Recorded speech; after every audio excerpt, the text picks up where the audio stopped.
ಈ ವಿಡಿಯೋದಲ್ಲಿ ನಾನು ಪರಿಚಯ ಮಾಡಿಸ್ತಿರುವಂತ ಒಬ್ಬ ಸಾಧಕ ಅಂತ ಹೇಳಿದ್ರೆ ಶಿವು ಸರ್. ಶಿವು ಸೈನಿಕ ಅಕಾಡೆಮಿಯನ್ನ ನಡೆಸ್ತಿರುವಂತವ್ರು. ನಮ್ಮ ಪಿರಿಯಾಪಟ್ಟಣದಲ್ಲೇನೆ ತುಂಬಾ ಫೇಮಸ್ ಆಗಿರುವಂತ ಒಂದು ಅಕಾಡೆಮಿ. ಅದೇ ತರ ನಮ್ಮ ಯುವಕರಿಗೆ ರೋಲ್ ಮಾಡೆಲ್ ಆಗಿರುವಂತ ಒಬ್ಬ ವ್ಯಕ್ತಿ. ಹಾಯ್, ಎಲ್ಲರಿಗೂ ನಮಸ್ಕಾರ. ನಾನು ನಿಮ್ಮ ನಂದಿನಿ ಕಲ್ಕೆರೆ. ನಂದಿನಿ ಪ್ರಪಂಚ ಪಿರಿಯಾಪಟ್ಟಣ ಯೂಟ್ಯೂಬ್ ಚಾನಲ್ಗೆ ಎಲ್ಲರಿಗೂ ಸ್ವಾಗತ. ಏನಕ್ಕೆ ಶಿವು ಸರ್ನ ರೋಲ್ ಮಾಡೆಲ್ ಅಥವಾ ಇನ್ಸ್ಪಿರೇಷನ್ ಅಂತ ಹೇಳ್ತಿದ್ದೀನಿ ಅಂತ ಹೇಳಿದ್ರೆ, ಅವರು ಮಾಡ್ತಿರುವಂತ ಒಂದು ನಿಸ್ವಾರ್ಥ ಸೇವೆ. ಆ ಸೇವೆ ಬಗ್ಗೆ ಕಂಪ್ಲೀಟ್ ಆಗಿ ಈ ವಿಡಿಯೋದಲ್ಲಿದೆ. ಈ ವಿಡಿಯೋನ ಸ್ಕಿಪ್ ಮಾಡದೆ ಕಂಪ್ಲೀಟ್ ಆಗಿ ನೋಡಿ, ಸಪೋರ್ಟ್ ಮಾಡಿ. ಇನ್ನ ಯಾರ್ಯಾರು ನನ್ನ ಯೂಟ್ಯೂಬ್ ಚಾನಲ್ನ ಸಬ್ಸ್ಕ್ರೈಬ್ ಮಾಡಿಲ್ಲ, ಬೇಗ ಬೇಗ ಸಬ್ಸ್ಕ್ರೈಬ್ ಮಾಡಿ. ನಮಸ್ತೆ ಸರ್, ಜೈ ಹಿಂದ್. ನನ್ನ ಹೆಸರು ನಂದಿನಿ ಕಲ್ಕೆರೆ. ನಂದಿನಿ ಪ್ರಪಂಚ ಪಿರಿಯಾಪಟ್ಟಣ ಯೂಟ್ಯೂಬ್ ಚಾನಲ್ನ ನಡೆಸ್ತಾ ಇದ್ದೀನಿ. ಸೊ ನಮ್ಮ ಜನಕ್ಕೆ ಅಂದರೆ ನಮ್ಮ ಪಿರಿಯಾಪಟ್ಟಣ ಅಂತ ಅಂದ್ರೇ ನಮಗೆ ಸ್ಪೆಷಲ್ಲು. ನಮ್ಮ ಪಿರಿಯಾಪಟ್ಟಣದಲ್ಲಿ ಏನೇನಿದೆ ಅನ್ನೋದು ಕೆಲವರು ಗೊತ್ತಿರಲ್ಲ. ಸೊ ಅದ್ರ ಬಗ್ಗೆ ಇಂಟ್ರೊಡಕ್ಷನ್ ಆಗಿರ್ಬೋದು, ಜೊತೆಗೆ ಕೆಲವೊಂದು ಮಾಹಿತಿನ ಕೊಡೋದಕ್ಕೋಸ್ಕರ ಈ ಒಂದು ಯೂಟ್ಯೂಬ್ ಚಾನಲ್ನ ಸ್ಟಾರ್ಟ್ ಮಾಡಿದ್ದೀನಿ. ಸೊ ನಮ್ಮ ಪಿರಿಯಾಪಟ್ಟಣ ಅಂತ ನಾವು ಹೇಳಿದ್ರೆ, ನಮ್ಮ ಪಿರಿಯಾಪಟ್ಟಣಕ್ಕೆ ನೀವೊಂದು ರೋಲ್ ಮಾಡೆಲ್ ಅಂತ ನಾವು ತೊಗೊಬೋದು. ಯಾಕೆ ಅಂತ ಹೇಳಿದ್ರೆ, ನಿಮ್ಮ ಹಿಸ್ಟ್ರಿನ ಅಂದರೆ ನಿಮ್ಮ ಏನೇನು ಸಾಧನೆಗಳಿದೆ, ಜೊತೆಗೆ ನೀವೇನೇನು ಕೆಲಸ ಮಾಡ್ತಿದ್ದೀರಾ ಅನ್ನೋದನ್ನ ನಮ್ಮ ಯೂಟ್ಯೂಬ್ ಚಾನಲಲ್ಲಿ ತೋರಿಸ್ಬೇಕಂತ ಇವತ್ತು ಒಂದು ವಿಡಿಯೋಗೋಸ್ಕರ ಬಂದಿದ್ದೀನಿ. ಸರ್, ನಮ್ಮ ಪಿರಿಯಾಪಟ್ಟಣದಲ್ಲಿ ಅಂತ ಹೇಳಿದ್ರೆ ಇವಾಗೆಲ್ಲ ನಾವೆಲ್ಲ ಯಾವ ಥರ ಡೈಲಿ ನಾವು ಯಾವ ಥರ ಒಂದು ಕೆಲಸಗಳನ್ನ ಮಾಡ್ತೀವಿ ಅಂತ ಹೇಳಿದ್ರೆ, ಒಂದು ಎಕ್ಸ್ಪೆಕ್ಟೇಷನ್ ಇಟ್ಕೊಂಡು ನಾವು ಕೆಲಸಗಳನ್ನ ಮಾಡ್ತೀವಿ. ಅಂಥದ್ರಲ್ಲಿ ನೀವು ಮಾಡ್ತಿರೋ ಈ ಒಂದು ಕೆಲಸ ಎಷ್ಟೋ ಮಕ್ಕಳಿಗೆ ಅಥವಾ ಈ ಯುವ ಜನತೆಗೆ ಇದು ರೋಲ್ ಮಾಡೆಲ್ ಅಂತಾನೆ ಹೇಳ್ಬೋದು. ಏನಾದರೂ ಹೇಳ್ಬೋದಾ ಸರ್? ಆ್ಯಕ್ಚುಲಿ ನಾನು ಈಗ ಟೋಟಲ್ ಆಗಿ ಒಂದು 17 ವರ್ಷ ಭಾರತೀಯ ಸೇನಾ ಸೇವೆ ಸಲ್ಲಿಸ್ತೆ. ಎಲ್ಲ ಭಾಗದಲ್ಲೂ ಏನು ಕಷ್ಟಕರವಾದಂಥ ಜಮ್ಮು ಕಾಶ್ಮೀರ ಆಗ್ಬೋದು, ಅರುಣಾಚಲ ಆಗ್ಬೋದು, ರಾಜಸ್ಥಾನ ಆಗ್ಬೋದು, ಸುಮಾರು 17 ವರ್ಷ ಸೇವೆ ಸಲ್ಲಿಸಿ ಬಂದ ಮೇಲೆ ಇಲ್ಲೂ ಏನಾರ ನಾವು ಸಮಾಜಕ್ಕೆ ಏನಾದರೂ ಮಾಡಬೇಕು, ನಮ್ಮ ಕೊಡುಗೆನ ಕೊಡಬೇಕು ಅನ್ನೋ ಉದ್ದೇಶ ಇತ್ತು. ಅದೇ ಟೈಮಲ್ಲಿ ಈಗ ನಾನು ಬರೋ ಟೈಮಲ್ಲಿ ಕೋವಿಡ್ ಇತ್ತು. ಅವಾಗ ಕೋವಿಡ್ ಟೈಮಲ್ಲಿ ನಮ್ಮ ಕಡೆಯಿಂದ ಸ್ವಲ್ಪ ಕಿಟ್ಗಳು ಕೊಡುವಂಥದ್ದು ಆವಾಗಲೇ ಶುರು ಮಾಡ್ಕೊಂಡೆ. ಈ ಥರ ಒಂದು ಸ್ವಲ್ಪ ಸಮಾಜ ಸೇವೆ ಮಾಡಬೇಕು ಅನ್ನೋದು ನಮಗೆ ಮನಸ್ಸಲ್ಲಿ ಬಂತು. ಏನೋ ಈಗ ನಾವು ಎಷ್ಟೇ ಬದುಕಿದ್ರು ಏನೇ ಮಾಡಿದ್ರೂ ನಾವು ಸೀಮಿತ ಆಗಬಾರ್ದು. ಏನೋ ಅಂದರೆ ನಮ್ಮ ಕೈಲಿರೋದನ್ನು ಸ್ವಲ್ಪ ಹಂಚ್ಕೊಂಡು ತಿನ್ನುವಂಥ ಕೆಲಸನ ನಾವೆಲ್ಲರೂ ಸೇರ್ಕೊಂಡು ಮಾಡೋವಂಥ ಕೆಲಸ ಆಗಬೇಕು. ಅವ್ರ ಜೊತೆಗೆ ಮತ್ತು ನಮ್ಮ ಕಡೆ ನಾವು ಕಲ್ತಿರೋವಂಥ ವಿದ್ಯೆನ ಒಂದು 4 ಜನಕ್ಕೆ ಹಂಚ್ಬೇಕು. ಅದು ಶಾಶ್ವತವಾಗಿ ಉಳ್ಕೊಳ್ಳುವಂಥದ್ದು. ಯಾಕೆಂದರೆ ನಾವು ಬೇರೆ ರೀತಿ ದುಡ್ಡು ಸಂಪಾದನೆ ಮಾಡ್ಬೋದು, ಎಲ್ಲ ಮಾಡ್ಬೋದು, ಬಟ್ ನಾವು ಮಾಡೋ ಕೆಲಸಗಳು ಯಾವತ್ತೂ ಶಾಶ್ವತವಾಗಿ ಉಳ್ಕೋಬೇಕು ಅನ್ನೋ ಉದ್ದೇಶದಿಂದ ನಾನು ಸ್ಟಾರ್ಟಿಂಗು ಇಲ್ಲೇ ರಾಮಂದೂರು ಭಾಗದಲ್ಲಿ ಬೆಳಿಗ್ಗೆ ನಾನು ಒಂದು 5:30ಗೆಲ್ಲ ಎದ್ದು ವಾಕ್ ಹೋಗ್ತಿದ್ದೆ ಡೈಲಿ. ನನ್ನ ಸರ್ವಿಸಲ್ಲಿದ್ದಾಗಲೂ ಅಷ್ಟೇ. ಯಾವಾಗಲೂ ರಜಾ ಬಂದಾಗ, ರಜಾ ಇದು ಮಾಡಿದಾಗ ಇಲ್ಲಿ ಹೋಗಿ ವಾಕಿಂಗ್ ಮಾಡ್ಕೊಬರೋದು, ಈ ಥರ ಎಲ್ಲ ಮಾಡ್ತಾಯಿದ್ದೆ. ನಮ್ಮದು ರೊಟೇನ್ ಅದು ರೆಗ್ಯುಲರಾಗಿ. ಆ ಟೈಮಲ್ಲಿ ಒಬ್ಬ ಹುಡುಗ ಡೈಲಿ ಇಲ್ಲಿ ರನ್ ಮಾಡ್ಕೊಬರೋನು, ಪ್ರಾಕ್ಟೀಸ್ ಮಾಡ್ತಿದ್ದ. ಅವನು ಆರ್ಮಿ ಸೇರಬೇಕು ಅಂತೇಳಿ. ಆವಾಗ ನಾನು ಒಂದು 2-3 ದಿನ ಅವನ್ನ ವಾಚ್ ಮಾಡ್ತಾಯಿದ್ದೆ. ಹಂಗೆ ಒಂದಿನ ಕೇಳಿದೆ ಆ ಹುಡುಗನ್ನ, ಏನಪ್ಪ ಏನಕ್ಕೆ ಅಭ್ಯಾಸ ಮಾಡ್ತಾಯಿದ್ದೆ ಅಂದಾಗ, ಸರ್ ನಾನು ಆರ್ಮಿಗೆ ಸೇರಬೇಕು. ಒಂದು ಕೋಚಿಂಗ್ ಸೆಂಟ್ರಿಗೆ ಹೋಗಿದ್ದೆ ನಾನು. ಅಲ್ಲಿ ಒಂದು ಸ್ವಲ್ಪ ದುಡ್ಡು ಸುಮಾರು ಖರ್ಚಾಯಿತು ಸರ್. ಒಂದು 30-40 ಸಾವಿರ ರೂಪಾಯಿ ಖರ್ಚಾಯಿತು. ಭಾಳ ಕಷ್ಟ ಎಲ್ಲ ಹೇಳ್ಕೊಂಡಾಗ ನನಗೂ ಅನ್ನಿಸ್ತು, ನಾನು ಯಾಕೆ ಇಲ್ಲಿ ಕೊಡಬಾರ್ದು, ಈಗ ಸುಮಾರು ವಿದ್ಯಾರ್ಥಿಗಳಿಗೆ ಅನುಕೂಲ ಆಗುತ್ತಲ್ಲ ಅನ್ನೋ ಉದ್ದೇಶದಿಂದ ನಾನೇನು ಮಾಡಿದೆ, ಸರಿ ಬಾ ನಾನು ಒಂದು ಸ್ವಲ್ಪ ಹೇಳ್ಕೊಡ್ತೀನಿ ಅಂತೇಳಿ ನಾನು ಇದೇ ಕಾಲೇಜ್ಗೆ ಹೋಗಿ ಕರ್ಕೊಂಡೋಗಿ ತರಬೇತಿ ಶುರು ಮಾಡಿದೆ. ಅವನೊಬ್ಬನಿಗೆ ಶುರು ಮಾಡಿದಾಗ ಅಲ್ಲಿ ಇರ್ತಕ್ಕಂಥ ಕಾಲೇಜ್ ವಿದ್ಯಾರ್ಥಿಗಳು ಸಹ ಬಂದರು ಅಲ್ಲಿಗೆ. ಅವರು ಸಹ ನಾವು ಸಹ ಆರ್ಮಿಗೆ ಸೇರ್ಬೇಕು ಸರ್, ನಾವು ಈ ಥರ ಟ್ರೈನಿಂಗ್ ತೊಗೋಬೇಕು ಅಂತೇಳಿ ಅವರು ಸಹ ಬಂದರು.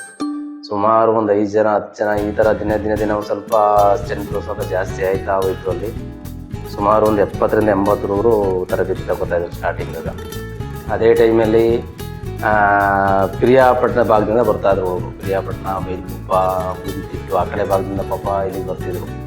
ಆ ಟೈಮ್ ಮಳೆ ಬೇರೆ ಸ್ಟಾರ್ಟ್ ಆಗಿತ್ತು. ನಾನು ಪಾಪ ಹುಡುಗರು ಅಲ್ಲಿಂದ ಇಲ್ಲಿಗೆ ಬರ್ತಾರಲ್ಲ, ತಡಿ ನೋಡೋದ ಇಲ್ಲಿ ಒಬ್ಬ ಹುಡುಗ ಕಂಟಿನ್ಯೂ ಆಗಿ ಒಂದು 3 ತಿಂಗಳು ಟ್ರೈನಿಂಗ್ ತಗೊಂಡಿದ್ದ. ಅವನ್ನ ಇಲ್ಲಿ ಬಿಟ್ಬಿಟ್ಟು ನಾನೇನು ಮಾಡಿದೆ, ಪಿರಿಯಾಪಟ್ಟಣಕ್ಕೆ ಬರ್ತೀನಿ ನಡ್ರಪ್ಪ, ನೀವು ಅಲ್ಲಿಂದ ಬರೋದು ಬೇಡ ಅಂತೇಳಿ ಅಲ್ಲಿಗೆ ಸ್ಟಾರ್ಟ್ ಮಾಡಿ, ಅಲ್ಲಿ ಸ್ಟಾರ್ಟ್ ಮಾಡಿ ಆಮೇಲೆ ಅಲ್ಲಿ ಇದ್ದಂಥ ಒಬ್ಬರು ಆರ್ಮಿಯವ್ರಿಗೆಲ್ಲ ಮೆಸೇಜ್ ಹಾಕಿ, ಈ ಥರ ನಮಗೆ ಸ್ವಲ್ಪ ಸಪೋರ್ಟ್ ಮಾಡಿ, ಇನ್ನೂ ಹೆಚ್ಚಿನ ರೀತಿಯಲ್ಲಿ ಎಲ್ಲ ಭಾಗದಲ್ಲಿ ಹುಡುಗರಿಗೆ ಅನುಕೂಲ ಆಗುತ್ತೆ ಅಂತ ಹೇಳಿದಾಗ ಅಲ್ಲೂ ಒಬ್ಬರು ಸಹಾಯ ಮಾಡೋದು ಸ್ವಾಮಿ ಅಂತೇಳಿ ಅವರು ಕೂಡ ನಾವು ತಗೋತೀವಿ ಸರ್, ನಾವು ನಿಮಗೆ ಸಪೋರ್ಟಿವ್ ಆಗಿರ್ತೀವಿ ಅಂದ್ಬಿಟ್ಟು ಅವರೇ ಅಲ್ಲಿ ಪಿರಿಯಾಪಟ್ಟಣದಲ್ಲಿ ತಗೊಳ್ಳೋಕೆ ಶುರು ಮಾಡೋದು. ಆವಾಗ ಏನಾಯಿತು, ನನಗೆ ಇನ್ನೂ ಹೆಚ್ಚಿನ ಅನುಕೂಲ ಆಯಿತು. ಏನಂದರೆ ಹುಣಸೂರು ಭಾಗದಲ್ಲಿ ಆಗ್ಬೋದು, ಕ್ಯಾರ್ನಗರ ಆಗ್ಬೋದು, ಸಾಲಿಗ್ರಾಮ ಮತ್ತು ಹಳ್ಳಿ ಮೈಸೂರು ಗಂಟಲು ಕೂಡ ನಾನು ಹೋಗಿ ತರಬೇತಿ ಕೊಡ್ತೀನಿ ಉಚಿತವಾಗಿ. ಏನೋ ಯಾವುದೇ ಒಂದು ಎಕ್ಸ್ಪ್ರೆಷನ್ ಇಲ್ಲ ಅವ್ರ ಹತ್ರ. ಏನೋ ನಾವು ಕಲ್ತಿರೋಂಥ ವಿದ್ಯೆ 4 ಜನಕ್ಕೆ ಹಂಚಿದರೆ ಆರ್ಮಿ ಸೇರೋದಕ್ಕೆ ಭಾಳ ಅನುಕೂಲ ಆಗುತ್ತೆ ಮಕ್ಕಳಿಗೆ.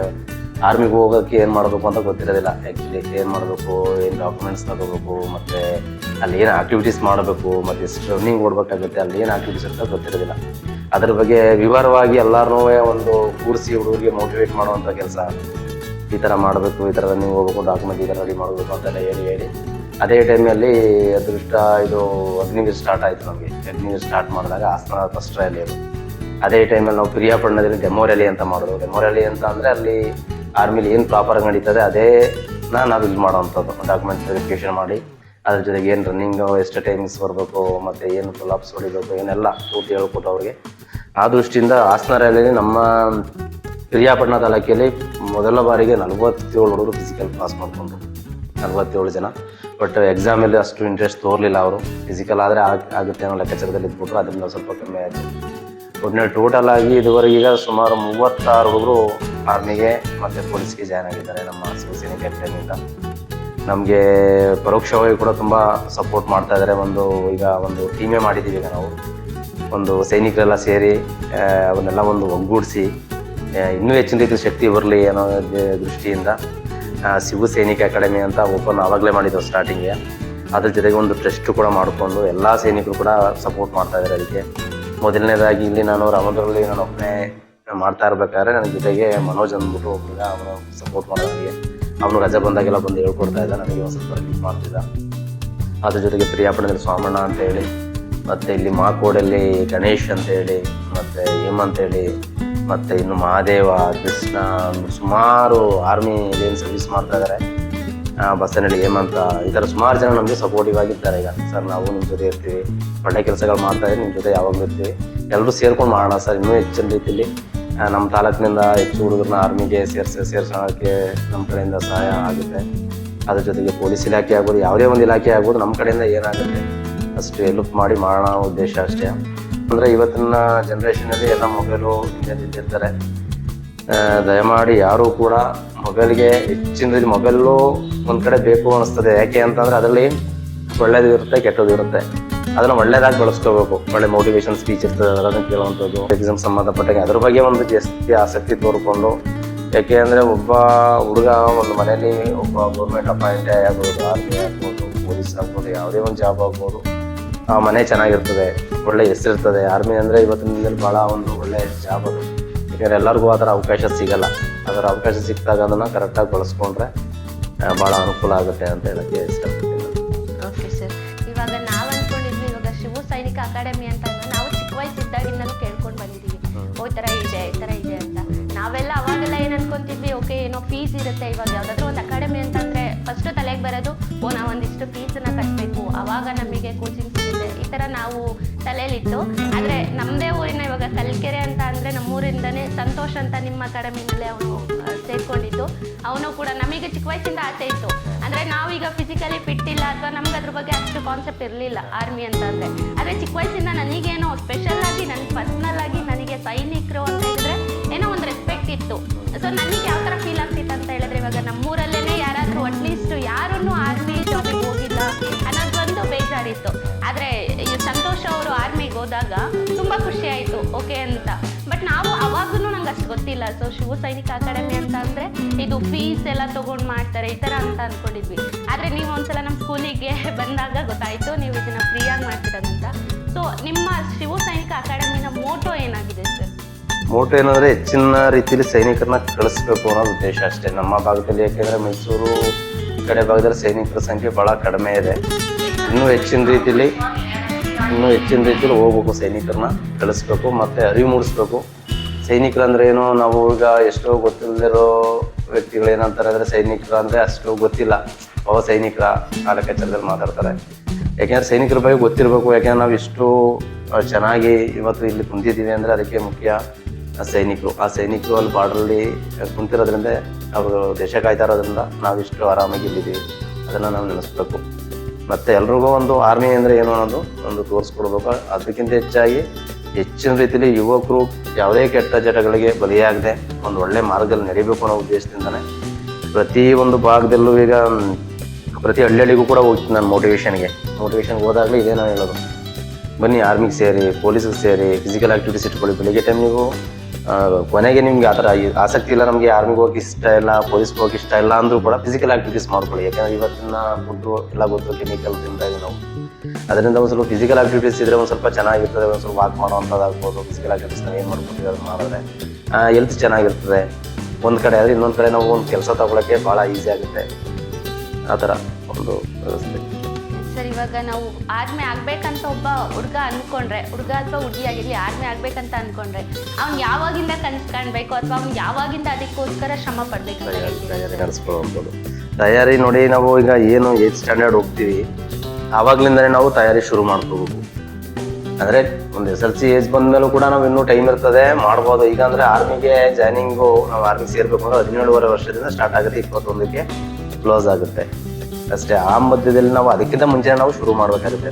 8ನೇ ಕ್ಲಾಸಿಂದನೇ ಒಂದು ಸ್ವಲ್ಪ ಅದ್ರ ಬಗ್ಗೆ ಒಂದು ಸ್ವಲ್ಪ ಮಾಹಿತಿ ನಾವು ಏನು ಮಾಡಬೇಕಾಗುತ್ತೆ, ಫಿಸಿಕಲ್ ಆಕ್ಟಿವಿಟೀಸ್ ಅಲ್ಲಿ ಏನು ಮಾಡಬೇಕಾಗುತ್ತೆ, ಬುಕ್ ಯಾವ್ದು ಓದಬೇಕಾಗುತ್ತೆ, ಸ್ವಲ್ಪ ಅಷ್ಟೇ ಬೇಸಿಕ್ ಥಿಂಗ್ ಗೊತ್ತಿರಬೇಕು ಮಕ್ಕಳಿಗೆ.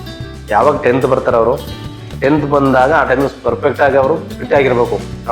ಯಾವುದೇ ಸೆಲೆಕ್ಷನ್ ಮಾಡಿದ್ರು ನಾನು ಹೋಗ್ತೀನಿ, ಫೇಸ್ ಮಾಡ್ತೀನಿ, ನಾನು ಪಾಸ್ ಆಗ್ತೀನಿ ಅನ್ನೋದೊಂದು ಇದಿರ್ಬೇಕು. ಫಸ್ಟೇ ತಯಾರಿ ಮಾಡ್ಕೋಬೇಕು, ಸಡನ್ನಾಗಿ ಹಾಕಿಲ್ಲ.